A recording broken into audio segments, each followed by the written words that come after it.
prefieren morir antes que ensuciarse. Y eso a mí me pareció algo que muy fuerte, que me marcó para toda mi vida. Eso no lo puedo olvidar. ¿Y qué sería ensuciarse hoy? La corrupción es ensuciarse. Entonces, me gustaría a ver qué opinión tiene, porque todavía no dijo nada, sobre esos dos chicos que estuvieron presos 50 días porque le dijeron cornudo a Morales, ¿no? Entonces, digamos, o que después, digamos, también metió presa a una mujer porque comentó esto sobre el WhatsApp. O sea, y ahí el republicanismo de los radicales, o sea, digo, Lustó, que viene a dar clases de qué hay que hacer, qué no hay que hacer. La entrevista con el presidente de la Nación. Estamos en el despacho presidencial con Javier Milei. Javi, querido. ¿Qué tal, Esteban? Gracias por recibirnos. Por favor, un Gracias placer. por recibirnos. Arrancamos este nuevo ciclo en La Nación Más de 10 a 11 y... Soy una suerte de padrino, entonces. Bueno, ponele. Gracias por recibirnos. Mucho para hablar. Pero antes que nada, te vi muy relajado en tu colegio, en el Cardenal Copelo. ¿Dónde te gustó más hablar? ¿Ahí o en la Asamblea Legislativa? A ver, son cosas distintas. Y uno tiene que saber tomar el lugar que corresponde en cada lugar. A mí me gustó mucho el tema de la Asamblea Legislativa. Entendía la naturaleza histórica del evento. Por eso fui con la banda presidencial. Sí. Porque la banda presidencial es opcional usarla, salvo que estés en una fecha patria. Entonces sí usas la banda presidencial. Y para mí significaba un evento muy importante porque sabía lo que estaba planteando, sabía la relevancia y lo significativo del planteo que estaba llevando. Y eso opera bajo esa lógica. En el caso de la charla en el colegio es otro formato. Son chicos jóvenes y por ejemplo, en la misma conferencia yo aclaré, yo puedo venir y ponerme a hablar de capital humano y crecimiento y el rol de la educación, y los pibes se iban a quedar dormidos. Sí. Entonces preferí transmitir otro tipo de cosas. Traté de ponerlos en contextos de que, digamos, hace 37 años yo hubiera estado en el lugar donde estaban ellos, o 36 años. Y que ellos de acá a 36, 37 años podían estar en el lugar donde me encuentro yo. Y una vez que lo contextualizás en esos términos, yo podría haber encarado la charla de distintas maneras. De hecho, lo dije, yo hice un raconto de eventos históricos que pasaron mientras que yo estuve en el colegio. Sí. Y señalé, si yo fuera un marxista o un lavador de cerebros típico de la educación argentina, hubiera utilizado eso para reescribirla a mi modo, cosa que decidí no hacerlo. Y lo que sí decidí es tratar de transmitirle algo que para mí era muy importante, que era la cuestión de los valores. Si vos me preguntás cuántas cosas yo me acuerdo literalmente del colegio, yo me acuerdo muy poquitas cosas, pero muy poquitas cosas. Pero hay una que yo la recuerdo, pero de manera permanente, y la recuerdo, pero ni siquiera borrosa, digo, con lujos de detalle la recuerdo, que fue mi primer día de clases en primer grado, es decir, en 1977. Y la primer materia que me toca era caligrafía. Y quien daba la materia era un hermano que venía de España, que se llamaba José Luis, y lo primero que hizo fue dibujar el escudo del colegio. Y en el escudo del colegio, en el centro tiene una suerte de óvalo simétrico, dividido en 4 partes, y en la diagonal ascendente del mismo tiene unos dibujitos de unos animalitos con una piel muy, muy cara, que justamente los salen a cazar en lluvia porque no les gusta meterse en el barro. Entonces, Quedan expuestos. claro, es decir, prefieren morir antes que ensuciarse. Y eso a mí me pareció algo que muy fuerte, que me marcó para toda mi vida. Eso no lo puedo olvidar. O ¿Y sea, qué sería ensuciarse hoy? la corrupción es ensuciarse. ¿Y Robar es ensuciarse. ¿Y viste mucho en estos días? Bueno, fíjate que cuando yo menciono esto, tuve la suerte de que me acompañara nuestra ministra de Capital Humano, Sandra Petovelo, y el secretario de Educación, Carlos Torrendel. Y Sandra estaba profundamente emocionada, está todo el tiempo encontrando cosas irregulares y nosotros estamos muy activos en desactivar todo este tipo de situaciones verdaderamente lamentables. ¿Hay más corrupción de la que mucha gente imaginaba? Que lo que la gente imaginaba, seguro, a mí no me sorprende lo más mínimo. Ya voy a la coyuntura, pero quiero volver sobre esto. Ese pibito de 6 años que ingresó ese primer día al Cardenal Copelo, que se encontró con el maestro de caligrafía. ¿Fue? Caligrafía, el hermano José Luis. Pero no solo eso, porque además, ¿sabes lo que hizo? Escribió los números en el pizarrón. Y empezó con el 0 re chiquitito, Sí. y al final del pizarrón estaba el 10, que tomaba toda la altura el pizarrón. Y ahí nos contó, digamos, bueno, si ustedes se esfuerzan, si ustedes le meten, si ustedes ¿Pueden llegar al 10? pueden llegar al 10. Y cuanto más cerca estén del 10, más cerca van a estar del creador. Este hombre, ¿sí? Ya Maduro, presidente de la Nación hoy, ¿qué le dice a ese pibe que tenía 6 años en el primer día de la escuela? Mira, no, yo eso no... ¿Hiciste bien, pibe? No. Mira, si hay algo de lo que yo no me arrepiento es de lo que soy. Eso si vos lo planteás en un programa, en un modelo de optimización dinámica, se llaman condiciones de estado. Digo, es lo que soy hoy. Ahora, lo que soy hoy es el resultado de un conjunto de decisiones. Y como todas las decisiones acertadas o equivocadas, las hice, digamos, acorde a lo que yo creía que era lo mejor y lo hice convencido. Entonces no tengo nada que recriminarme, no tengo nada que cuestionarme. O sea, soy lo que soy en base a mis errores y a mis aciertos. Estás por cumplir 90 días como presidente de la Nación. ¿Tenés algo para cuestionarte o para observar o algún error que crees que hayas cometido y que lo quieras contar? Sí, nosotros, por ejemplo, yo he señalado como un error es... yo creí que podía negociar de buena fe con los gobernadores. Es decir, nosotros cuando, después de enviar el decreto de necesidad de urgencia, cuando nosotros empezamos a trabajar sobre la ley de bases y principios para la libertad de los argentinos,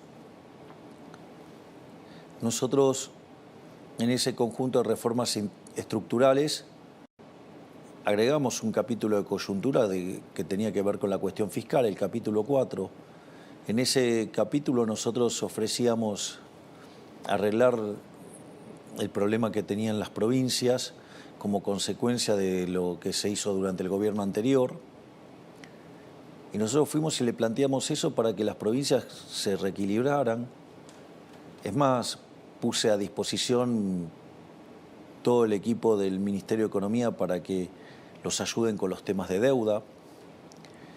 Y ellos, en lugar de tomarlo como algo de buena voluntad, creyeron que era un síntoma de debilidad. ¿Te creyeron débil? Sí.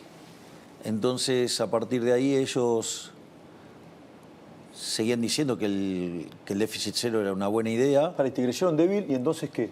¿Pasaron a la ofensiva? Claro, entonces, por ejemplo, nosotros le estábamos dando un punto del PBI para que reequilibraran las finanzas públicas y entonces se llevaron 2 puntos del PBI, estaban buscando llevarse 2 puntos del PBI. Es decir, entonces hablaban de ir al déficit cero, pero aumentando el gasto público. Y además empezaron a tocar partidas que tenían implicancias sobre el diseño de la política fiscal que nos incrementaba el gasto público en 3 puntos del PBI, con lo cual nos causaban un verdadero desastre y nos estaban empujando digamos, directamente a la hiperinflación, dada la situación que habíamos recibido.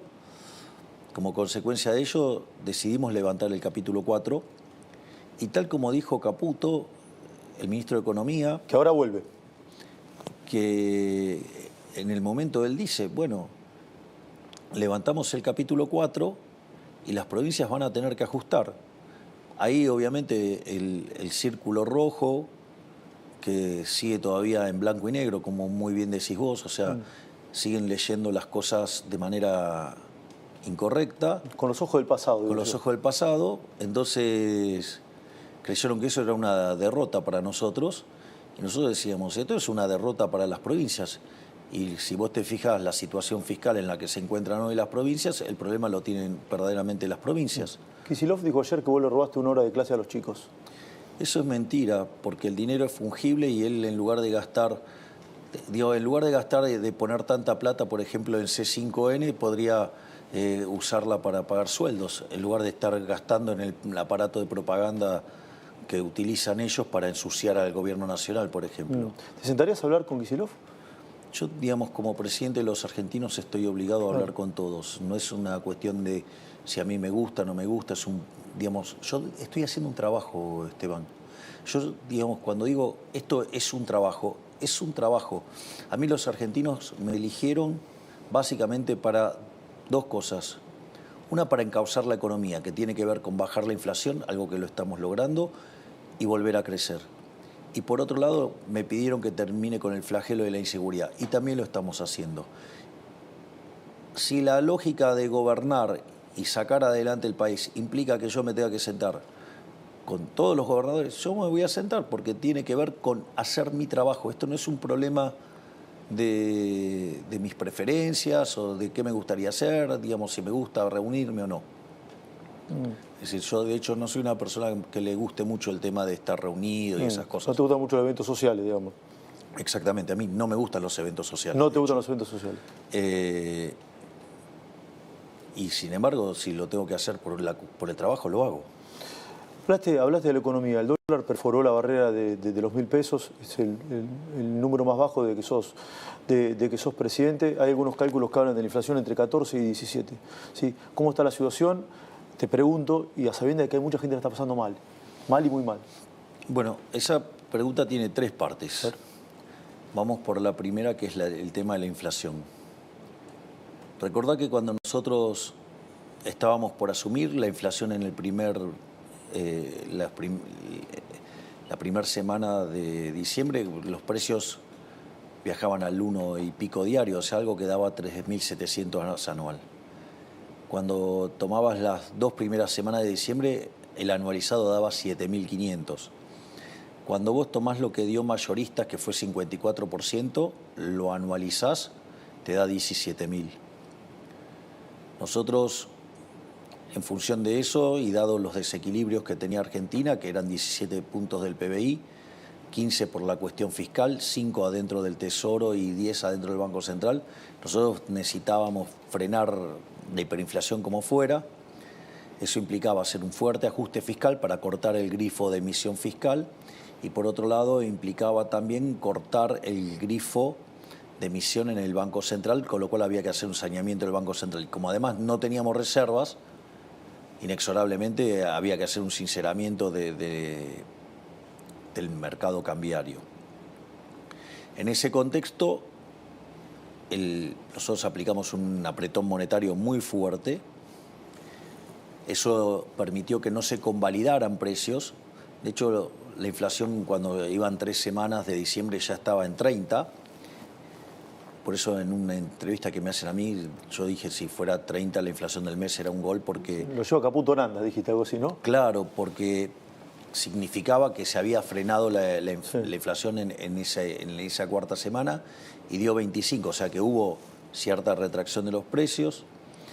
Después en el mes de enero, que es un mes muy complicado por el tema de la estacionalidad, más el tema del arrastre estadístico, digamos, pasamos a 20. Por lo tanto, y si ahora, digamos, la inflación está en torno al 15, si vos le restás el efecto de las prepagas el efecto de las tarifas y el arrastre estadístico, estamos muy cerca de un dígito. Entonces, está funcionando. De hecho, cuando vos tomás las medidas del IPC en términos de online, están todas abajo del 10%. Lo que pasa es que no capturan los efectos de las tarifas. Es más, yo te digo algo, si nosotros tuviéramos el caso de una inflación en torno al 15%, y si, dado el arrastre estadístico, a pesar de la suba de tarifas, a pesar de la suba de las prepagas, si los precios de los bienes se pudieran computar de manera correcta, dadas las promociones, hoy la inflación estaría en un dígito ya. Hoy la inflación estaría en un dígito. Lo que pasa es que, ¿qué es lo que hacen las empresas? Las empresas pricearon muy fuerte. Subieron los precios por las dudas, digamos. Claro. Bueno, está bien, es parte de la vida. Cuando te equivocás, después corregís. Sí. Pero ¿cómo corrigen las empresas? Te hacen el 3x2, el 2x1. En vez de bajar el precio. Exactamente. Entonces te queda marcado el precio, cuando en realidad el precio verdadero está bajando. Es por eso, si vos llegás a corregir por ese efecto, hoy la inflación estaría en un dígito. ¿Los meses más difíciles van a ser este y el próximo? Sí, este mes va a ser difícil, pero nosotros también es cierto que tomamos muchas medidas para aliviar. Y eso hasta fue destacado y ponderado por el Fondo Monetario Internacional. Nosotros estamos duplicando la asignación universal por hijo, estamos duplicando la tarjeta alimentar, estamos duplicando lo que es la asistencia a las mujeres embarazadas. Hemos cuadruplicado la ayuda a los chicos que inician el colegio, que es una partida que le llega a 7.300.000 chicos. Estamos poniendo en marcha un plan para que aquellos que no puedan pagar las cuotas del colegio se les dé un financiamiento para que puedan hacerlo. Entonces nosotros estamos haciendo un gran trabajo en eso. Es más, a mí me resulta bastante trágico, por decirlo de alguna manera, el tipo de reflexiones que hace el gobierno anterior sobre el tema de los jubilados. Sí. Porque cuando se fueron ellos del gobierno, la jubilación mínima era de $80. Y hoy la jubilación mínima con el bono es de $200. Entonces, verdaderamente... ¿Falta honestidad, decís, de lo que dice el gobierno anterior? Bueno, es la característica del gobierno anterior. Son mentirosos seriales, ¿no? Sí. ¿Y deshonestos? Deshonestos intelectualmente, seguro. ¿Hablaste con Alberto Fernández? Sí, me llamó por el tema de lo del champán. Sí. Y él me contó que él es abstemio. Y como estábamos con ese tema, en ese momento también había muchos periodistas pidiéndome las facturas, pero todos me decían que Alberto era abstemio. Entonces, a mí me pareció que era digamos, ahí me comí una fake news. Yo lo pude validar con varios periodistas que él efectivamente es abstemio. ¿Y le pediste disculpas? Claro, le pedí disculpas y publiqué en Twitter un tuit dejando constancia de eso. Sí. Digo, a mí me parece que es de buena gente hacer eso, porque si yo me quejo de periodistas que mienten de manera abierta y descarada sobre cosas mías, y si yo me quejo públicamente, y algo que me parece verdaderamente aberrante es que algunos periodistas mienten y refuerzan la mentira, ¿no? ¿Cuál es la mentira que más te jode que te dicen de vos? Mira, ya a esta altura del partido casi, digamos, como que te acostumbras ya, porque verdaderamente la cantidad de locuras que dicen es verdaderamente descomunal. En la charla que tuviste con Alberto, ¿hablaste del tema de los seguros, de todo este escándalo de corrupción? No. ¿Qué mirada tenés al respecto? ¿Lo denunciaste o lo mencionaste en la asamblea? No, ahí, digamos, eso está impulsado desde Capital Humano y está haciéndose todos los trabajos para terminar con todo lo que sea actos de corrupción. De hecho, una de las cosas maravillosas que armó la ministra Petovelo en el Ministerio de Capital Humano es, ella tiene como una suerte de brigada anticorrupción y van y se instalan en alguna dependencia y revisan todo y nada, y como verás, cada vez que encontramos cosas salen todas a la luz y los llevamos a la justicia. Nosotros con el tema de la corrupción vamos a ser implacables. Sí, con el tema de los seguros van a cortar toda la intermediación. Sí, se va a ir a un esquema de autoseguro, tengo entendido. Sí. Javier, ¿cómo está el tema del aumento de las dietas de los diputados y senadores, que se genera una gran polémica? ¿Cuál es tu mirada al respecto? ¿Qué crees que va a pasar? Al final no terminé de contestarlo del tipo de cambio. Bueno, perdón, pero te contesto esto. Mira, te cuento cómo funciona. Básicamente, tiempo atrás, básicamente los legisladores se votaban ellos mismos la dieta. En ese contexto, frente a la resistencia que generaba, con mucho criterio de la gente, entonces básicamente lo que se hizo es ir a un esquema donde las dietas quedaban atadas a las paritarias de los trabajadores del Congreso. En ese contexto, tanto Martín como Victoria tenían que firmar los aumentos, que también eran los aumentos de la gente, que era el resultado de la paritaria de la gente del Congreso, y en función de eso se firmó eso. Obviamente que dado la situación del país, o sea, yo le dije a Martín que saque esa cláusula y que básicamente avance en algo que quede desligado y que los políticos voten a ver qué quieren hacer con las dietas, sí, y que queden expuestos frente a la sociedad. O sea, que no se aumenten el sueldo ahora.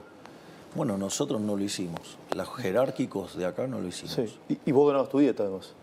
No, no la dono. Bueno, la sorteabas. Tu dieta la sorteabas. En la época que era diputado la sorteaba directamente. Y ahora tu sueldo lo percibís, por supuesto. Porque ahora no puedo tener ningún ingreso alternativo, entonces tengo que pagar los costos de mi casa original. Por supuesto. Entonces, ¿te parece mal que los diputados se suban el sueldo? Yo no estoy de acuerdo con eso. Y entiendo que puedan tener necesidades, pero hay 60% de argentinos pobres. Claro. Y más de 10% de argentinos indigentes. Entonces, que no me venga con que a ellos no le alcanza, porque hay muchísima gente que la está pasando muchísimo peor, con muchísima menos plata. Claro, vuelvo al tipo de cambio, sí, que te había interrumpido. Vos siempre haces la cuenta, sí, dólar oficial más impuesto país, no hay bueno, brecha. eso te da 1.050. Claro. Por lo tanto, no hay brecha. No hay brecha. No hay brecha. ¿Y es bueno o malo que baje el dólar? Mirá, en realidad, esto yo lo suelo explicar así, digamos, porque ahí yo tengo alguna pequeña diferencia aún con los más ortodoxos. La inflación es siempre y en todo lugar un fenómeno monetario que se genera por un exceso de oferta de dinero, ya sea o porque subió la oferta o porque cayó la demanda, o porque son las dos cosas a la vez. Eso genera una pérdida del poder adquisitivo del peso. Esto quiere decir que todos los precios expresados en pesos suben, todos. El dólar es un precio más. Es el precio de la moneda de Estados Unidos. Lo que pasa es que como es un activo financiero, sube primero.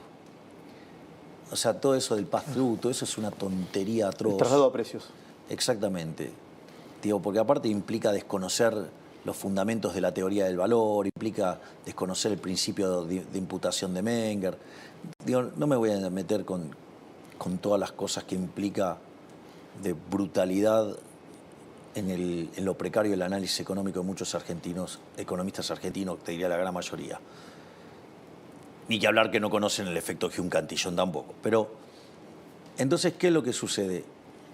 Lo que vos ves en el dólar es un indicador temprano de lo que te está pasando con los precios, porque es un activo financiero, entonces va primero.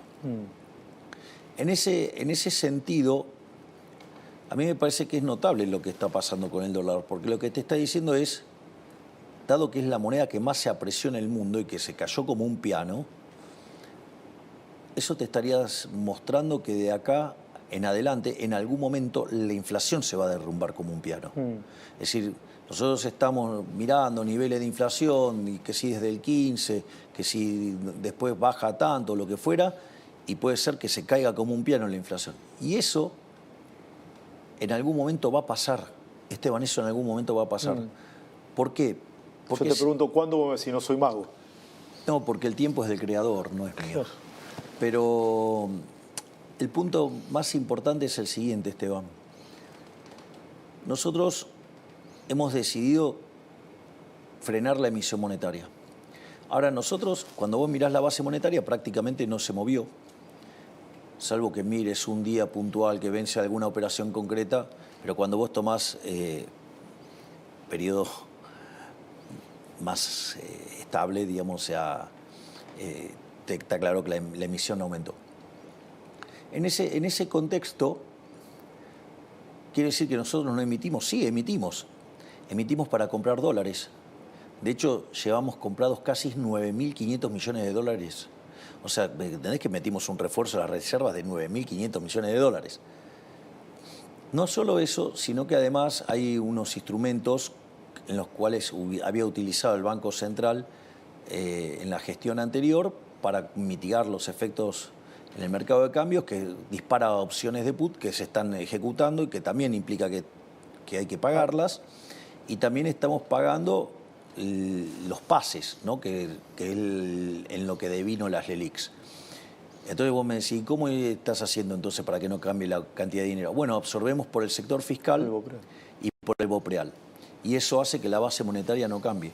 Esto es muy importante porque la base monetaria es un pasivo del Banco Central. Entonces vos fíjate que tenemos el mismo nivel de pasivos remunerados, tenemos el mismo nivel de pasivo no remunerado, que es la base, pero en el medio, ahora en el balance, tenemos 9.500 millones de dólares más. Sí. Entonces estamos generando un saneamiento del Banco Central furioso, y eso es lo que está haciendo que se derrumbe el dólar. Y eso te está cantando que de acá para adelante se te va a derrumbar la inflación. Es más, yo te voy a decir algo. Históricamente, en lo que va del siglo XXI, la base monetaria en términos del PBI en Argentina es 10%. Hoy la base monetaria, sí, es 3%. En realidad, si queremos ponernos piqui, es 2,6%. Es decir, la economía está fuertemente desmonetizada. Cuando vos mirás el crédito al sector privado no financiero, es 4% del PBI. O sea, en cualquier país de Sudamérica es arriba del 50%. Claro. Entonces, lo que vos tenés es... Y si bien vos tenés depósitos privados por 12 puntos del PBI, la realidad es que cuando vos mirás, todo eso tiene mucho transaccional, mucho de working capital de las empresas, mucho de salarios. Sí. Entonces, lo que yo quiero señalar es que nosotros estamos haciendo un saneamiento del Banco Central con un apretón monetario que lo que va a hacer que cada día esté más cerca la apertura del cepo. Sí. Entonces vos vas a ver que en un momento va a empezar la inflación está bajando, pero en un momento va a haber como un salto, se va a notar la caída de manera fuerte, porque lo estás viendo con el dólar. O sea, el dólar no sube porque no hay pesos para comprarlo. Sí. ¿Y el rebote es en B corta? Es decir, caemos y se sube rápido. Sí, nosotros tenemos la esperanza de que sea una B corta muy, muy acentuada, ¿no? Nosotros creemos que en cuanto nosotros podamos tener equilibrado el balance del Banco Central, automáticamente abrimos el cepo, que dicho sea de paso, todos los días estamos levantando restricciones. Sí. Cada día estamos comprando 200, 300 millones, pero cada vez con más importaciones. ¿Y esa ruta termina en el cierre del Banco Central y en la libre competencia de monedas o no? Vos tenés dos etapas de la libre competencia de monedas. Una es con peso y otra es sin peso. Nosotros en la primera etapa vamos a ir a libre competencia de moneda con pesos. Y después la propia dinámica lo va a llevar a que la propia gente lo va a terminar. ¿Vos crees que en los hechos no va a haber más pesos? Porque nadie los va a querer. Bueno, una vez que nosotros abrimos el cepo, nosotros vamos a estar enviando una ley al Congreso donde básicamente se va a considerar que la emisión monetaria para financiar el fisco es un delito. En realidad va a ser prácticamente cualquier tipo de emisión un delito. De lesa humanidad, dijiste. Sí, ahora voy a explicar por qué. En primer lugar, porque es como una falsificación y una estafa. Esto es como cuando yo contaba si yo agarro y me pongo a falsificar oro, ¿no? Y no sé, lo tengo para adornar mi casa, no pasa, pero si yo te lo quiero meter adentro de la economía, como si fuera oro bueno, te estoy estafando. Eso es un robo. Eso es lo mismo que te pasa cuando el Banco Central emite dinero. Está estafando ¿a quiénes? A los que ya tienen pesos. Y eso se manifiesta después como el impuesto inflacionario. Porque como hay más, los que lo tienen pierden valor. Exactamente. Entonces, y es una transferencia hacia el que lo emitió. Entonces, por lo tanto, es un robo. Vos sabés que el último año, entre emisión directa e indirecta, el kirchnerismo emitió 13 puntos del PBI. Una locura. Una locura. ¿Y es de delincuentes hacer eso? Sí, porque es un robo. ¿Entonces Massa fue un delincuente? El gobierno anterior fue un gobierno de delincuentes. Lo que pasa es que es un tipo de delito que no está penado. Claro. O sea, entonces no... No es un tipo penal, claramente. Claro, no está, bueno, nosotros consideramos que tiene que ser un delito penal. Entonces, en ese contexto van a terminar yendo presos el presidente del Banco Central y su directorio, el presidente de la Nación, el ministro de Economía y los diputados y los senadores que voten presupuestos que tengan financiamiento monetario. Javier, me quedan pocos minutos y no quiero faltar respeto al tiempo acordado y sé que tenés mucha actividad por realizar. No, pero está claro, ¿no? Sí, Que digo, clarísimo. la cantidad de peso va a quedar fija. Entonces vos vas a empezar a entrar a otros tipos de monedas. Sí. Y de hecho vos creés que nadie va a querer agarrar el peso. No lo sé, pero que no va a perder valor seguro. Después de Telam, ¿viene de la televisión pública? La idea es, mira, todo lo que podamos privatizar lo vamos a privatizar. Nosotros no creemos en el Estado empresario. En realidad nada de lo que hace el Estado lo puede hacer bien, lo hace todo mal. Hay una frase hermosa de Milton Friedman que además está en el libro Libre para elegir, que lo escribió con quien fuera su mujer, Rose Director, o también conocida como Rose Friedman. Y dice, hay 4 formas de gastar. Vos podés gastar tu dinero o el de otros, y los podés gastar en vos o en otros. Entonces, cuando vos gastás tu dinero en vos mismo, vos sabés lo que te costó ganarlo, vos sabés lo que querés, y es la forma en la cual vos maximizás tu bienestar. Ahora, vos podrías gastar tu dinero en otras personas.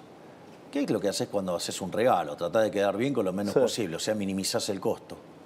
Ahora, cuando vos gastás el dinero de otros en vos mismo, derrochás, y eso es un clásico.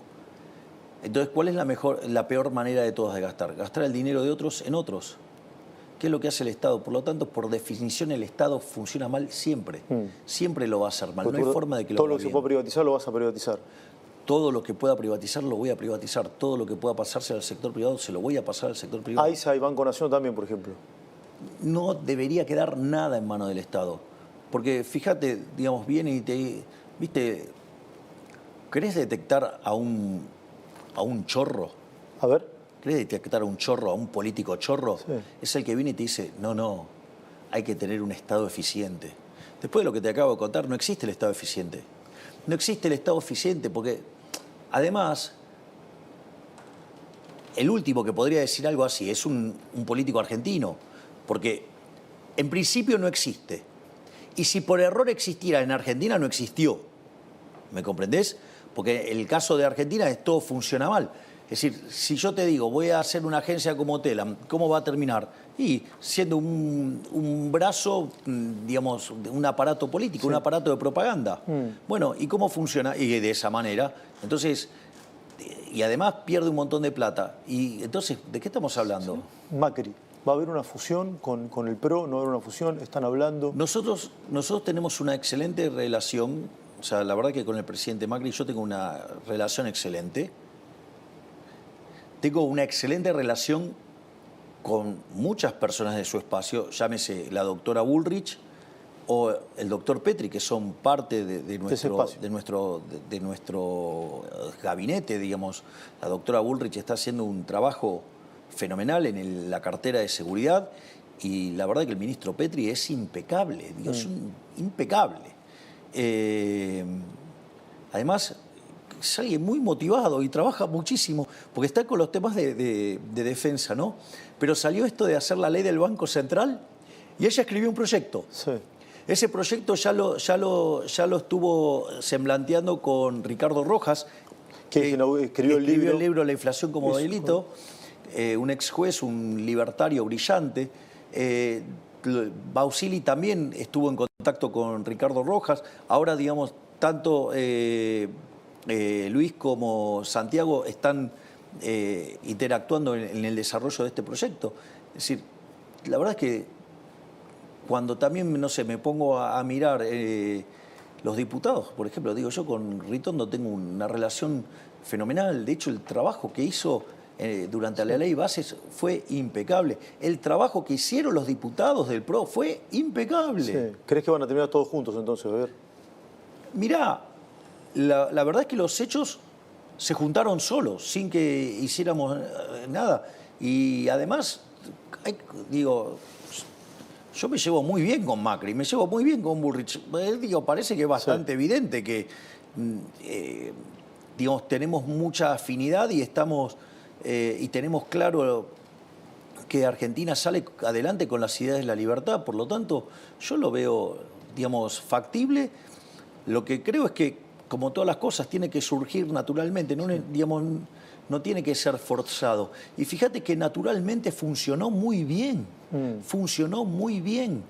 Entonces, yo lo que creo es que estamos de hecho, yo creo que ahora el proyecto para evitar este tipo de aumentos en las cámaras, o sea, lo van a probar. creo que van a hacer un trabajo juntos. Al menos eso es lo que hablé con Martín Menem y con un diputado del PRO. ¿El PRO con o sin Larreta? Me parece que Larreta, primero que no comulga con estas ideas. Él es un socialdemócrata con una vocación intervencionista profunda, profunda, o sea... y por otro lado, él cree en cosas que son parte del fracaso de la Argentina. Digamos, ese tipo del consenso del que habla es, digamos, nos remonta, digamos, a las páginas más oscuras de la historia argentina. Y no solo eso, parece que no entiende y que no tomó nota que él perdió por paliza. Digamos, tenía todos los recursos y perdió en la interna con Bullrich. Y como dice Bullrich, después fuimos a una elección. Había una opción del cambio y había una opción radicalizada del cambio. Sí. En el contexto, en el verdadero sentido de la palabra radicalizado. Y ganó, digamos, la versión de La Libertad Avanza. Y además... me gustaría que también él se manifieste porque él tenía de candidato a vicepresidente a Morales. Sí. Y me gustaría, digamos, que también, a ver, que, digamos, ya que es tan quejoso por alguna que otra cosa que yo le dije en algún momento, pues parece el hombre de cristal. Vos le decías algo y se ponía a llorar por los riscones. Entonces... me gustaría a ver qué opinión tiene, porque todavía no dijo nada, sobre esos dos chicos que estuvieron presos 50 días porque le dijeron cornudo a Morales, ¿no? Entonces, digamos, o que después, digamos, también metió presa a una mujer porque comentó esto sobre el WhatsApp. O sea, y ahí el republicanismo de los radicales, o sea, digo, Lustó, que viene a dar clases de qué hay que hacer, qué no hay que hacer.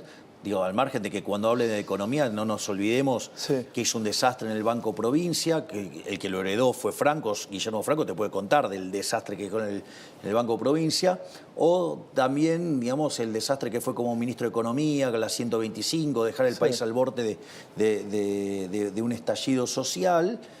Entonces, pero como además ellos son campeones y dan clases de la moral, bueno, que digo, yo no he visto, no los he visto repudiar semejante acto de autoritarismo por parte del señor Gerardo Morales, al cual aviso que yo también lo había denunciado, ¿no? Recuerdo. Había denunciado, vos sabés que yo tenía un programa de radio que se llamaba...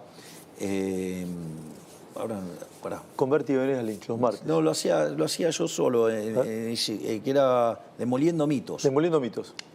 y básicamente me dedicaba a mostrar la cantidad de pavadas que se dicen en Argentina, al menos en términos de economía. Y una de las cosas, un día nombré todos los familiares que tenían en el Estado Morales. Sí. Y poco tiempo después a mí me toca ir a dar una conferencia a Jujuy.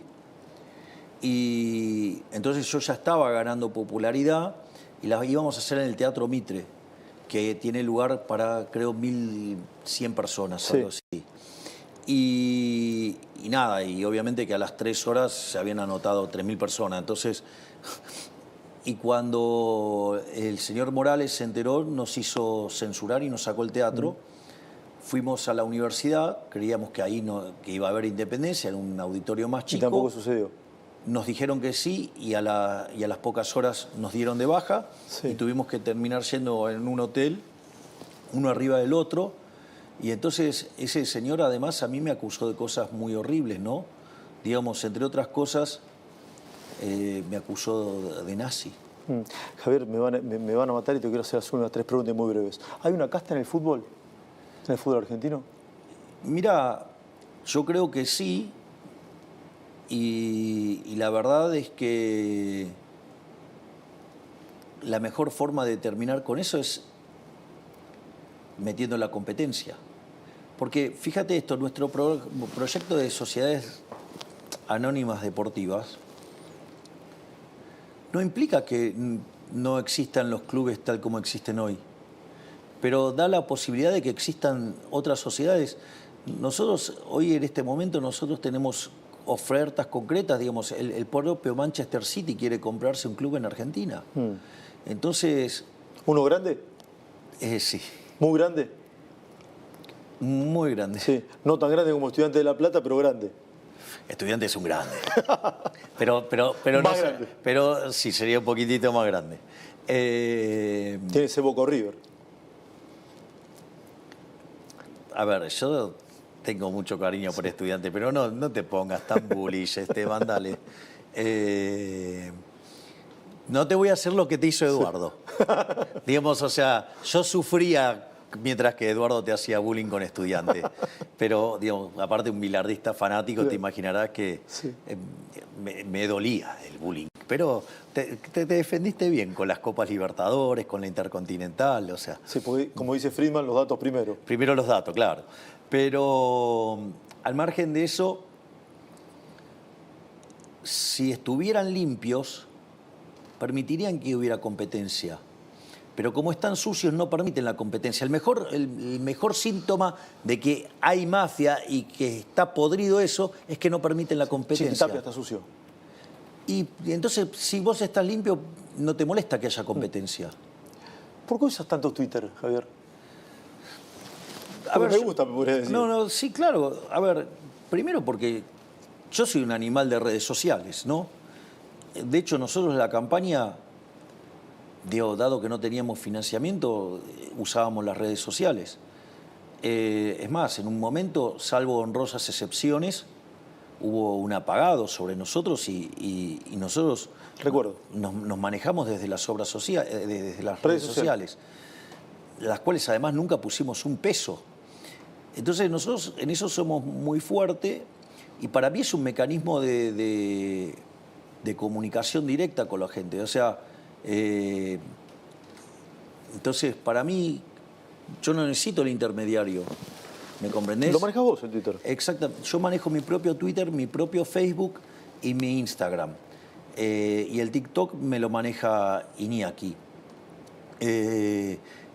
Digo que al pobre Iñaki, digamos, le costó que en la Universidad de Belgrano una profesora de microeconomía lo persiguiera y le hiciera bullying. Y además, o sea, lo hostigaba y lo agredía en clases. Me contó Iñaki que los chicos ahora, a partir de mi declaración pública, tomaron fuerza y están dispuestos a declarar, algo que la Universidad de Belgrano decidía ocultar, primero protegiendo a esa profesora, digamos, pero que además no son los únicos. De hecho, yo en un momento me fui de la universidad porque justamente había entre muchos radicales y muchos kirchneristas que se dedicaban a perseguir a liberales De hecho, uno de los profesores preguntó quiénes eran liberales y si...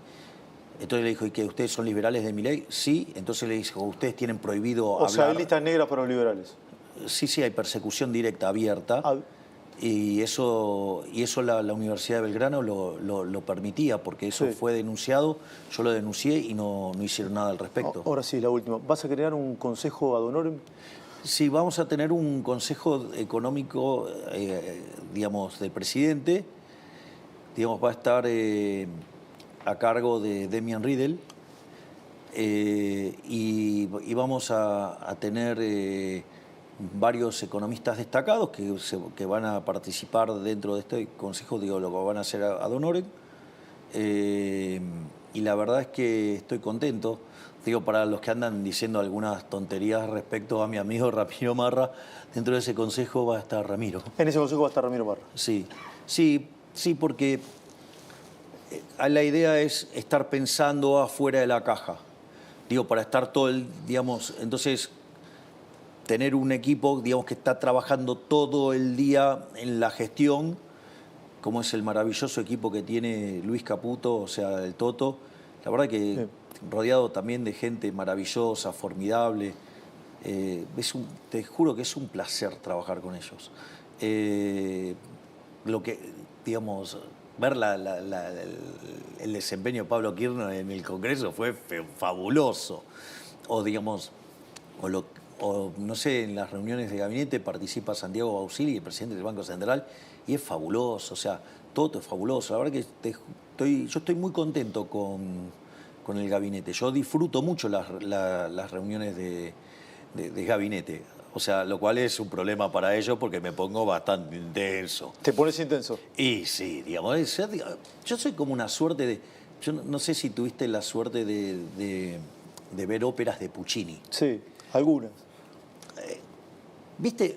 ¿Ubicás la película La Rosa Púrpura del Cairo? A ver, sí. Que Mia Farrow se enamora del actor y el actor sale de la película y entonces empiezan a tener un romance. Bueno, yo soy como un personaje de una ópera de Puccini, todo así, apasionado, todo, y salió de una ópera y, bueno, llegó a ser presidente de la Argentina. Gracias, señor presidente de la Nación. Gracias, señor periodista Trebuch. Sí, gracias, de verdad. Gracias a vos, Esteban. Gracias, muy amable. Bueno, muy bien, tengo que presentar a mi equipo, pero acá tengo un próximo funcionario del gobierno. Ramiro Marra, ¿vas a integrar el gobierno?